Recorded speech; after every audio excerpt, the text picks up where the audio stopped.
Assalamualaikum warahmatullahi wabarakatuh. Perkenalkan, nama saya Kalisaura Izzatunisa dengan NIM 231080200054. Di video kali ini saya akan mempresentasikan materi terkait Performance Management and Employee Development sebagai tugas ujian akhir semester mata kuliah Manajemen Kinerja yang diampu oleh Bapak dosen Bapak Mahfud Asy'ari SEMM. Selamat menonton. Baik, untuk bahasan yang pertama yaitu mengenai Personal Development Plan. Nah, Personal Development Plan itu apa sih? Jadi, Personal Development Plan adalah rencana aksi untuk meningkatkan kinerja, kemudian mengidentifikasi kekuatan serta kelemahan, dan menetapkan langkah perbaikan untuk kedepannya. Nah, di Personal Development Plan ini dia akan menjawab beberapa pertanyaan seperti yang pertama, bagaimana sih saya bisa berkembang untuk tahun depan? Kemudian yang kedua, seperti bagaimana sih kita untuk memperbaiki performa kita? Dan yang terakhir itu bagaimana menghindari masalah dari yang tahun-tahun sebelumnya. Nah, development plan ini tidak hanya berfokus pada peningkatan kinerja dalam pekerjaan saat ini saja, tetapi juga mendukung bagaimana pengembangan karir di masa yang akan datang. Berikut ada 3 kompetensi karir. Yang pertama ada reflektif, yaitu refleksi motivasi dan kekuatan pribadi. Kemudian yang kedua yaitu komunikatif, seperti networking dan juga self-profiling. Dan yang ketiga itu ada perilaku. Ini mencakup eksplorasi kerja dan juga kontrol karir. Singkat-singkat. Berikutnya ada manfaat dari development plan. Nah, di manfaat development plan ini dia terbagi dua. Yang pertama ada untuk karyawan, dan yang kedua itu ada untuk organisasi. Kalau untuk karyawan sendiri dia ada 4 hal. Yang pertama itu ada meningkatkan kompetensi dari karyawan itu sendiri. Kemudian yang kedua dia memberikan kejelasan arah karir untuk kedepannya. Kemudian yang ketiga itu meningkatkan kepuasan terhadap performance management system, dan yang terakhir itu ada memberikan pengalaman kerja yang lebih menantang. Nah, kalau untuk manfaat bagi organisasinya sendiri itu ada 4 juga. Yang pertama itu mendukung succession planning. Yang kedua itu membantu identifikasi future leaders. Kemudian yang ketiga itu akan mengurangi talent gap. Dan yang terakhir itu akan mendukung talent management dari perusahaan itu sendiri. Nah, setelah tadi kita membahas manfaat dari development plan, kali ini saya akan menjelaskan beberapa tujuan dari development plan. Objektif. Yang pertama, ada tujuan utama. Tujuan utama ini mencakup 3 hal. Yang pertama ada continuous learning.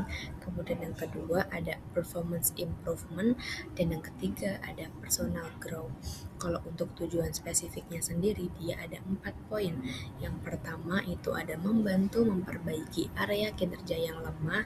Kemudian yang kedua, ia akan membantu mempertahankan performa unggul. Kemudian yang ketiga itu akan mempersiapkan promosi dan pengembangan karir. Serta yang terakhir itu memberikan kesempatan belajar dan pengalaman. Baik, berikutnya ada developmental activities. Nah, di developmental activities ini dia ada 10 aktivitas. Yang pertama itu ada on the job training, yang dimana ini belajar langsung sambil bekerja di tempat kerja. Jadi karyawan ini mendapatkan pengalaman nyata dengan mengerjakan tugas sehari-hari yang dibimbing oleh atasan atau rekan kerja yang lebih senior.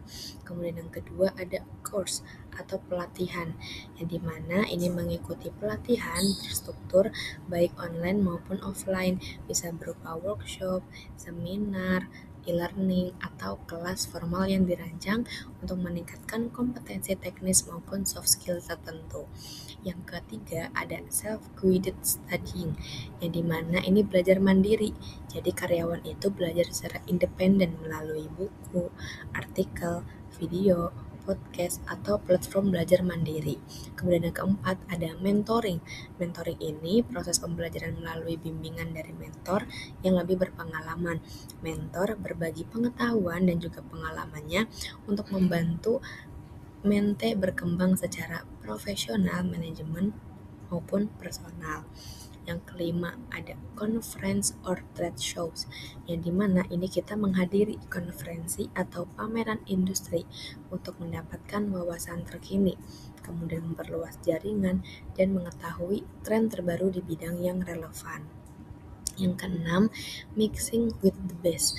Ini berinteraksi dan bergaul dengan orang-orang terbaik di bidangnya, baik di dalam maupun luar organisasi.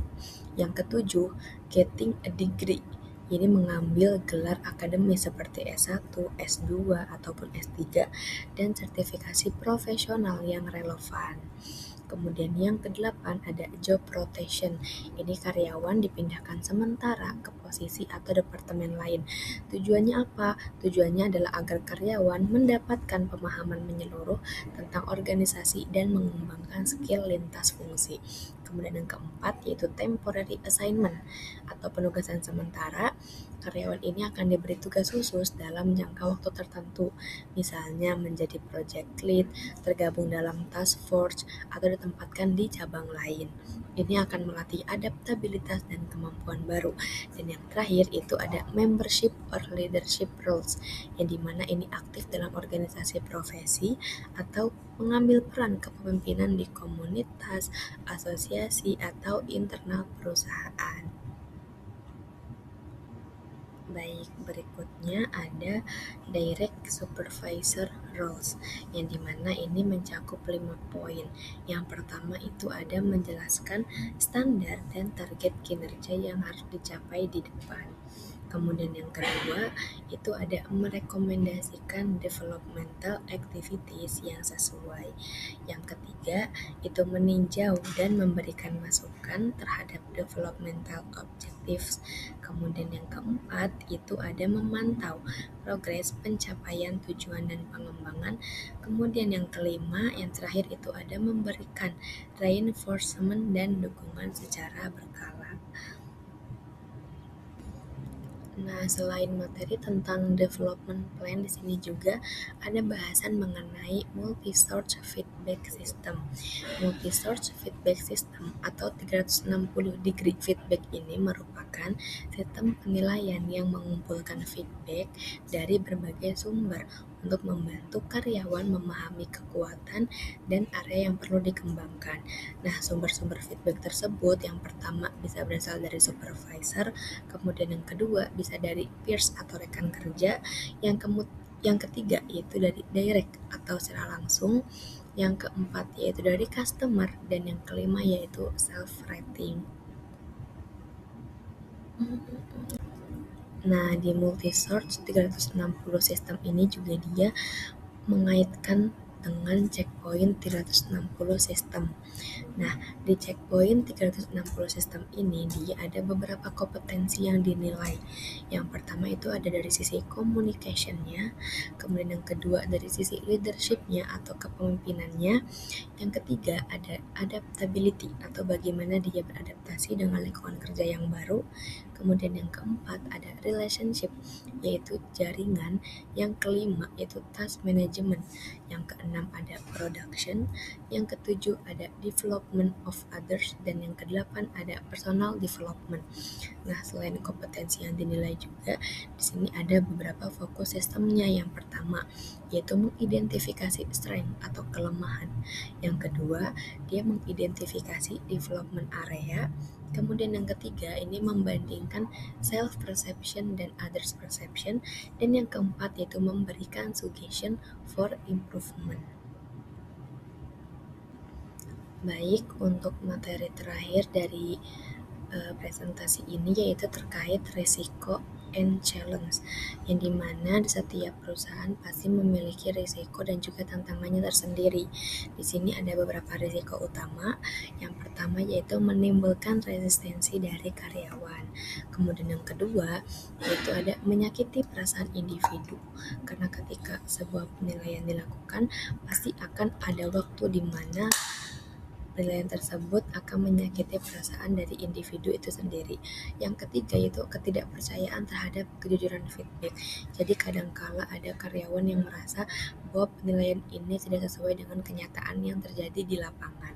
Nah, untuk faktor keberhasilannya sendiri, dia ada 3 juga. Yang pertama, yaitu menjaga kerahasiaan feedback. Kemudian yang kedua, fokus pada development, bukan punishment. Dan yang ketiga, yaitu memberikan pelatihan evaluator. Baik, presentasi materi terkait performance management and employee development mungkin hanya sekian yang dapat saya sampaikan. Kurang lebihnya mohon maaf. Wassalamualaikum warahmatullahi wabarakatuh. Yes,